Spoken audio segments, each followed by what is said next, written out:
বৈষম্য বিরোধী ছাত্র আন্দোলনের অন্যতম দুই সমন্বয়ক হাসনাত আব্দুল্লাহ ও সার্জিস আলমকে ট্রাক চাপা দিয়ে হত্যার চেষ্টা করা হয়েছে। বুধবার চট্টগ্রাম কক্সবাজার মহাসড়কে সন্ধ্যা 7:30টার দিকে এই হত্যা চেষ্টার ঘটনা ঘটে।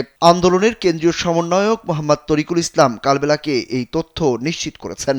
এদিকে ছাত্র আন্দোলনের চট্টগ্রাম বিশ্ববিদ্যালয়ের সমন্বয়ক খান তালাত মোহাম্মদ রাফি তার ব্যক্তিগত ফেসবুক অ্যাকাউন্ট থেকে লাইভে এসে জানিয়েছেন, হাসনাত ও সার্জিসকে চাপা দেয়া ওই ট্রাকটির মালিক একজন আওয়ামী লীগ নেতা। একই সঙ্গে তিনি জানান, ওই নেতা হাসিনা সরকার পতনের পর থেকে পলাতক আছেন। ফেসবুক লাইভে তালাত মোহাম্মদ রাফি আরও জানান, শুরু থেকেই একটি মহল বৈষম্য বিরোধী ছাত্র আন্দোলনের সমন্বয়কদের পেছনে লেগে আছে।